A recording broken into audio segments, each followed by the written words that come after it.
Wine to Five is partially funded by Albarello Luxury Hand Soap, an unscented must-have accessory for anyone who loves wine, cooking, and food. For more information, visit albarellosoap.com. It's not 5 o'clock, and they don't care. Welcome to Wine to Five. Entertainment, education, and everyday drinking for everyday people. Your hosts are Valerie Caruso and Stephanie Davis, two wine educators who don't need a clock to know when to pour that next glass. Hey everybody, welcome back. It is Wine to Five time again. That's right, it's not 5 o'clock and we don't care, and we're going to try and keep it short and sweet for you this week. What you doing, Steph? Well, I'm back from Steamboat and, happy to be here, happy to have some wine time with my Val. And, last week we had a long show, but it was so much fun. It was fun. It was such a good show, and we hope you all enjoyed that, really. And this week, Val and I are going to chat about how, when, and why to aerate wine. Absolutely, but before we get into all that, lay it on me, Steph. What are you drinking up there in the FOCO? And by the way, is it windy up there? It wasn't. Last night it was, but not so much today. Okay, so while this is recording, you might hear Armageddon outside my window. So I will try to get some of that out, but it is windy as all get out. So hopefully you guys aren't picking that up. So let's go back to what you're drinking there. Yeah. Okay, well, so, I took a day off, which is kind of hard to believe, after my Steamboat ski weekend. Hey, you're hot tubbing, you got to have some drinks. And I'm having one of our Italian favorites, Val. Some more Sagrantino, actually. I just love this stuff. We got so many cases, actually. So it's like, why not open it? So I'm drinking the 2008 Scacci Diavoli, the Montefalco Sagrantino is their flagship wine. And I don't know, I've lost track how many times we've talked about this on the show. But this bottle I had open already, and it was just patiently waiting for me, and it's still drinking nicely. And to top it off, I'm having some yummy New Zealand grass-fed, which sounds so fancy pants, sharp cheddar cheese from Trader Joe's. So that's some good stuff. I love that. Isn't that good? Yeah, I think they have it over at Costco too. Oh, I haven't seen it there. Yeah. What are you drinking? So, it's probably also hard to believe that I didn't have alcohol for an entire week. Oh my, I don't know if that's ever happened to me. The hell, right? I mean, I had a few sips of cider on the show last week, but I never finished the glass. Okay. So I guess it's like a detox. I got back, very, very early Monday morning, late Sunday night. Yeah. So, and then my friend Diane came over Saturday night. We had game night, and she brought a killer bottle of 2007 Ramon Bilbao Rioja Crianza on Saturday. So that was the first glass of wine I've had back in the States. So that's a good one to break your detox for. Oh, was it good? Yeah. It sounds good. It was really delicious. But today, I finally opened a bottle. I finally decided, after a couple more days of not drinking, I'm going to open a bottle of this is Trippin. It's a Tinto de Toro. And this is a 2014. And I got this from the wine cellar up in Monument from my buddy Dirk. He said, I absolutely have to try this. And I'm going to tell you what, this thing's a monster. I call it a powerhouse because it is 15% alcohol. Yeah. But it's very, very well integrated. For our listeners out there, a Tinto de Toro is the grape. Now, we've talked about this grape before on the show, and I'm wondering if you can guess what they call it in Rioja, because this is actually from Toro. So if you can remember what 100% Tinto de Toro is, we'll put it in the show notes, but I'm going to give you an opportunity to think about what other name that grape has. It's like a little quiz. Yeah, and I'm also going to give you there's mythology behind the name of this wine as well, so I'll put that in the show notes as well. But I thought it was... That's fun. And how was it drinking? It's drinking really well. We opened it last night to have with some butternut squash and sausage pasta that I made. It's again, very full-bodied, because remember, alcohol brings body to the wine. Tannins are very, very smooth for a 2014. It spends 15 months in French oak, so it's definitely got that nice, round, rich mouthfeel. a lot of dark fruits, and the bottle mentions the chocolate notes, and I don't know if it's just a power of suggestions, but I probably would have pulled cocoa powder out of the palette. Right. But it's drinking really nice. John really liked it too. So very good recommendation. Thanks, Dirk. We love this wine. That's cool. Yeah, it's a fun wine. So it's odd that I'm missing Italy and I open a Spanish wine, but That is funny, but you've kind of got Spanish wines on your mind, I think, right? I guess so, because we're preparing for our certification summit with the Society of Wine Educators in about a month, less than a month now. So I'm working on 3 sections for that, and that's trying to get it done before we get to Podfest. So, well, cool. Well, hey, so speaking of this nice full-bodied wine that you got, now, is this something that you would aerate? Because... Sorry. Oh, wait.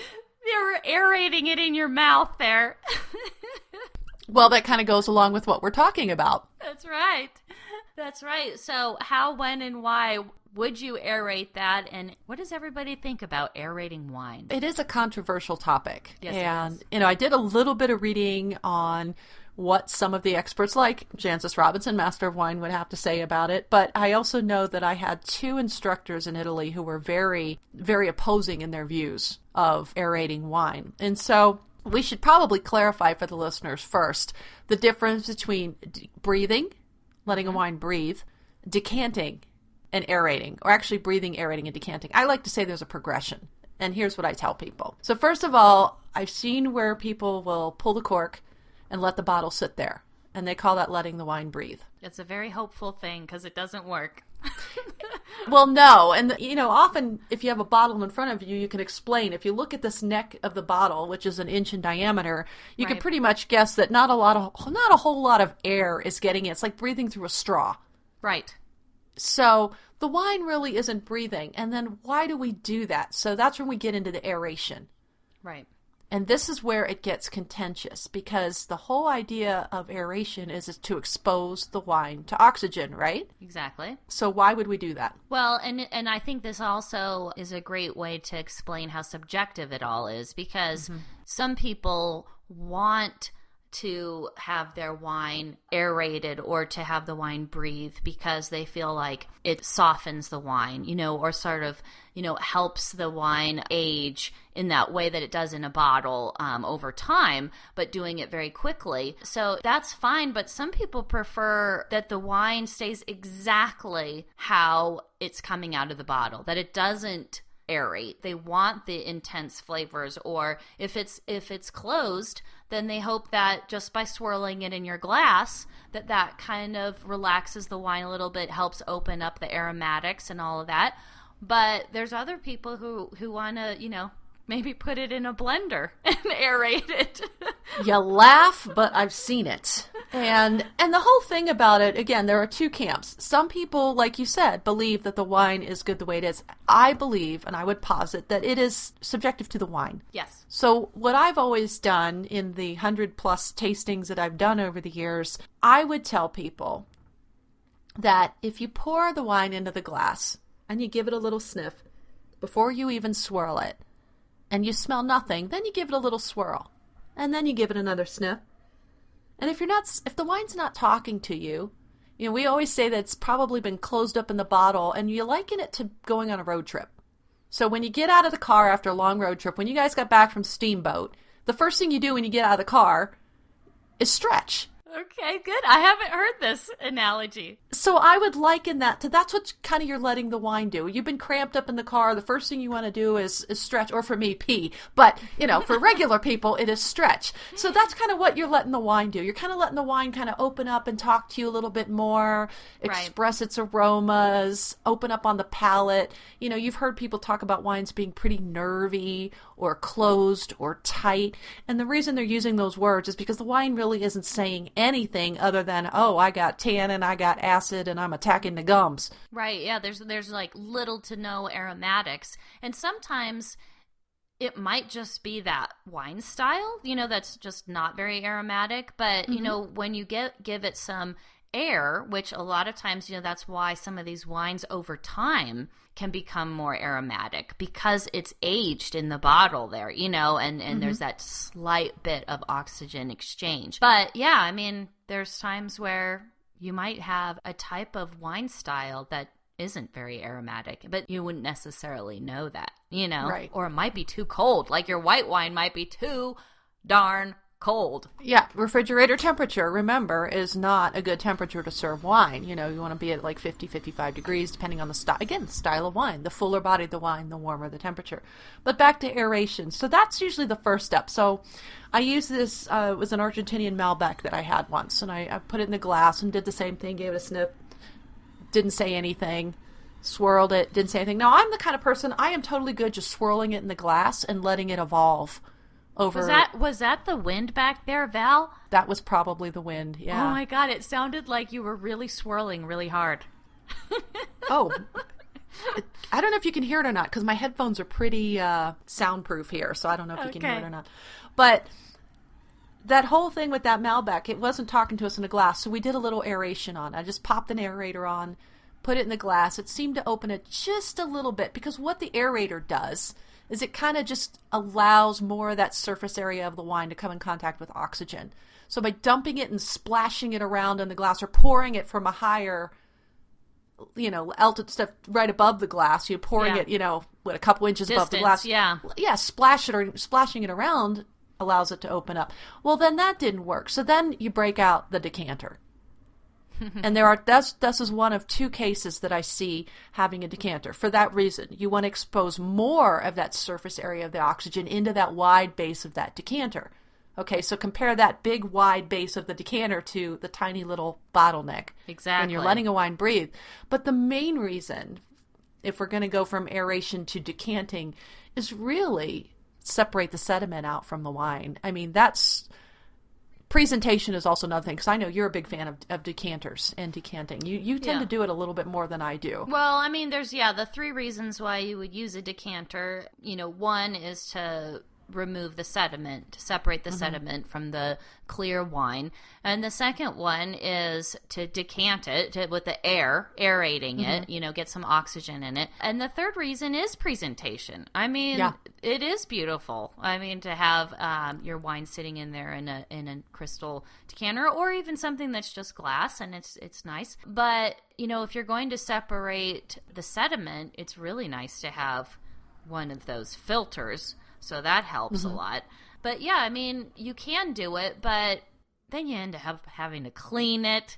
And so there's a whole lot of reasons not to do it, right? The other thing is, let's say you think that the wine needs some air, like you feel like it's closed and it's tight and could benefit from a little oxygen, but you don't want to decant the whole bottle. Like, you don't plan on drinking the whole thing. So then you're like, well, I'm in a quandary here. I mean, you still only pour half of it in, and then you can cork the rest of it and have it tomorrow. So don't feel like you have to put the whole bottle in the decanter either. I like that. I'm not an all or nothing kind of girl. I actually have a half bottle decanter. So there you go. That too. And I would use it as tastings, where I would pour, whatever the fullest body red that maybe needed some opening up. I would pour that at the beginning of the tasting. Then I would run through the 6 wines, and I would only decant half the bottle, and I would let people taste the difference. Yeah.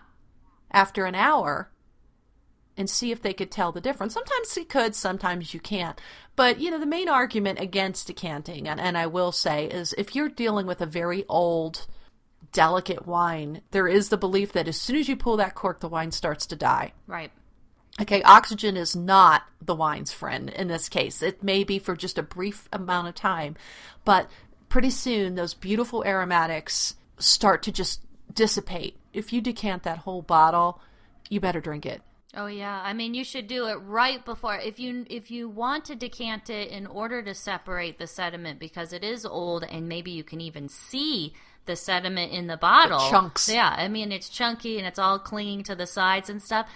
Then you want to decant it right before you're going to serve it, not before your guests get there. Like right when your guests are there before you're going to drink it. But yeah, I mean, those old wines, you're going to miss out, if you don't experience what's in the bottle right away, because it disappears, it vanishes. Or I would also say that a very young wine that doesn't have a lot going on might benefit from a little oxygen. Yeah. So, you could go either way with it. So I leave it up to the consumer to judge. and to the drinker to judge. If you feel like it needs to open up and you're at somebody's house, I like to swirl the glass. I'm good with that. Yeah, and it works. I mean, swirling really works. I mean, you can tell within minutes, oh, this wine is changing in the glass, and a few more swirls, and it helps a lot. A lot of people have asked me which aerating gadget is the best. I mean, I haven't tested them all against one another or anything like that. I mean, I think just like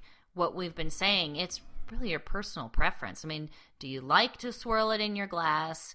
You know, do you have the glassware to even do that? Yeah. And then whatever, you want to use the Venturi, you want to, use whatever gadgets out there, or a decanter. I think the reason why I don't have gadgets and I don't test them is because I have decanters and I'm trying to follow the minimalist lifestyle. Same here. As soon as people find out you love wine, it's amazing the kitschy wine openers and gadgets and things that people will present you with that honestly I don't use. Right. Because I've got the cheap $3 aerator from Amazon, and it's fine if I ever need to break it out. It's a clear plastic, so it's good. And then I've got the filter, the inner, the mesh, and it's got a funnel. And it's an aerating funnel. Oh, so you can do so you could either pour it right into the funnel and use it as an aerator, and it looks like a fountain. It's a beautiful presentation. Or you can just sift it through the little screen. Yeah. So that's pretty much it. It's pretty much subjective, just like many things in wine. There's not a lot that's definitive. Right. Except we love it. Yeah, exactly. Well, and the other thing I wanted to mention, because I don't know how many people are familiar with what double decanting means, but double decanting is, if you pour your wine into a decanter and then you funnel it back into the bottle. Okay. So, that's sometimes done at wine events and things so that you can see the bottle with the label and all of that is presented to you, but they've given the whole entire contents some air. Yeah. I think that's pretty good information, though. Yeah. There's no hard and fast rule unless you're dealing with sediment or personal preference. Exactly. There you go. Wine lesson about aerating from Wine25. There you go. Very easy. Very simple, really. Yes. Okay, well, I think we should bust a move to the factoid. Let's do it. What you got? Well, what is a porron? I don't even know if I have the right Spanish little porron, accent. Porron, maybe? Porron? Porron. This goes with your whole Spanish thing, Val. How did I know? I know, right. I know. That's crazy. I know. Well, so a porron is a Spanish drinking vessel. And so you guys have maybe seen these and thought, what is that? And it's a communal drinking vessel. So this is something that's shared in a group. And it looks kind of like a cross between a decanter and a watering can. And so it has that little spout like a watering can, but it's usually clear glass. It doesn't have to be, but a lot of times you see it that way. And it's just meant to be fun and spontaneous and is traditionally used at parties or celebrations, any kind of joyful gathering where you're not taking the wine so seriously, because literally you're tipping your head back and pouring the beverage, because it doesn't have to be just wine. I mean, some of the time, they put kind of a mix of wine and soda pop, or they'll put beer or some kind of, light fizzy beverage. And so you pour it in your mouth and you pass it to the next person. And there's only one rule with the pour-on, and it's do not let the pour-on touch your lips, right? Because this is community drinking. And that's a good thing, because I'm a germaphobe. Right. So I'd be like, nah. Yeah, and so, Val, have you ever used one? Absolutely not. I haven't either. I haven't either. Where would you even, I mean, I've been to Spain, but, we weren't, I guess, in a festive enough environment where someone broke out the porron and said, hey. Well, I saw one here in Fort Collins at Wine Fest, and one of the wine distributors was like sharing some wine with people in one, and I did not step up to the plate. I probably was so afraid that I would spill on myself, That too. and look like a dork. I'm very afraid of that because I am so clumsy and dribbling down the chin, ruin the outfit. Nope, haven't. I'll be sure to get a picture if I ever, or a video if I do this, because, if it spills all over me, I should really capture that moment. It'll be my wine oops. Absolutely. Yeah, I totally forgot about those. I know that they had those things, they're made out of that goat skin, the bag. Oh, yeah. And I don't remember what the hell it's called. But anyway, yeah. So I thought that's what you were talking about at first. I was like, oh, okay. So, yeah. No. Well, so what's on your wino radar? So it's more like an obsession, and I'm hoping it's going to wear off soon. But a couple weeks ago, we were talking about half bottles. Yeah. When we went to London and Rome, I saw half bottles everywhere. That's so weird. Everywhere. Like, we went to Fortnum and Mason because there were some things we wanted to get there, and it's this giant food hall and teas and things. But they've got these wine and whiskeys and the stuff in the basement there, well, the down below. And I cannot believe the selection of half bottles. Amarone, all these different half bottles. Wow. And so I was like just beside myself going like, why don't we have this selection? And we were just talking about how I think more wine would sell if there was more availability half bottles. So then we go to Rome and I go into this little bottega and it was just like half bottles everywhere. Oh my gosh. I got a bottle of Berlucchi Franciacorta for €9. Half bottle for the room. Wow. Yeah, that was I was going to ask, like, you're seeing all these bottles, but did the prices make sense? Yes. Cool. In Europe. Yeah. Now, I did go online to see what you could get because honestly, I bought one at dinner one night. I bought a half bottle of Del Tetto Arnese because I wasn't feeling all that. We ate all over Rome. So by the last night in Rome, John's like, well, I need dinner. I'm like, God, I can't eat anything. So I forced myself to eat like a bowl of soup, but I ordered a half bottle of the Arnese because it was just better than whatever they had by the glass. And it was a better value also. And so we kind of went through some half bottles while we were traveling because I did buy a full bottle of a Cesanese del Piglio for the room. We ended up throwing out a quarter of the bottle. Oh. I dump a lot of, and it was a great one. We'd get panini and bring it back to our little balcony and sit there and eat them. And that's great. And, I dump a hell of a lot of wine. So I'm really loving the idea of keeping half bottles around. I keep half bottles of champagne. Ooh. In case you want a little something before dinner. Yeah. So I kind of went online to see what was out there, and believe it or not, K&L has quite the selection of half bottles, and about 180 of them. Some are splits, but there are some mostly half bottles. That's great. Yeah, and then wine.com came up, and they had nearly 300 selections. Wow. And they have a flat rate shipping of $5. That's great. I'm going to have to check that out. I would like a little something bubbly before dinner and not commit to a whole bottle, so I think I'm gonna check that out. Yeah, because we just don't have a lot of choices in Fort Collins for half bottles, so maybe just online is the answer. Yeah, that's what I'm wondering. I mean, Dirk keeps Gaston Chiquet, I believe, half bottles, or Pierre Piter. I think it's Gaston Chiquet, and the little half bottles, and they're not the best value, but when you don't want to open an entire bottle of champagne, even though we've got the little bubbly protectors, they're just a nice thing to have. They're nice for gift baskets. They're nice for gifts. Yeah. I think they're really nice to have around. So I was really surprised to find that you can get a good 200 to 300 different ones online and then keep them for traveling, put them in your luggage, whatever. So that's kind of, they're all on my radar now. I'm paying more attention because I find such a good use for them, and I hate wasting. Yeah. That is so cool, though, that was on we talked about it. It really was on your radar. You sent out a signal, and it was like, yeah, the little half bottles came marching along. And everywhere I went, because you think about it, if you're traveling and you want to take wine back to your hotel room, you don't want to pay the hotel prices for the big bottles, but you go down to the local wine shop and get a bottle of Berlucchi for €9. Pff, okay. Yeah, exactly. Because it's better than buy the glass. Yeah. And you're getting 3 glasses out of it. So it just made sense. But let's talk about your wino radar. We've been yammering. We're supposed to be keeping it short this week. Okay. I have a few things on my radar just because, like normal, there's just coming through your feed. So, like Lady Gaga's wine brand, Grigio Girls, that's on my radar. I don't know much about it yet, but I will be interested because I loved her Super Bowl performance. It was amazing! And then Valentine's is coming up, and so, of course, my buddy Ken Severson, he's always feeding me these great ideas of what to talk about on our show or wine little funnies and things. And he said, hey, Valentine's, I don't know what you're doing, but Casablanca is a great movie to watch for Valentine's Day with a bottle of Veuve Clicquot because Veuve is in the movie.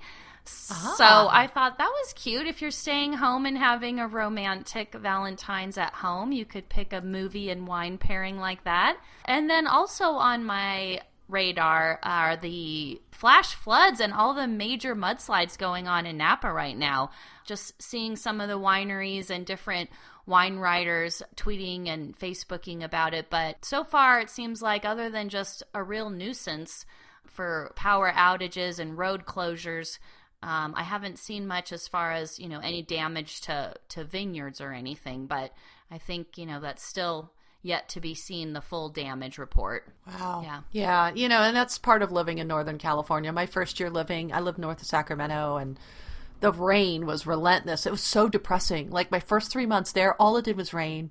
Really? And the whole reason I have my 4Runner, which I still have, was because I remember mudslides on the news. I thought, I'm moving to California. It rains there. They have mudslides. I'm going to get a 4Runner. That's why I have it. Wow.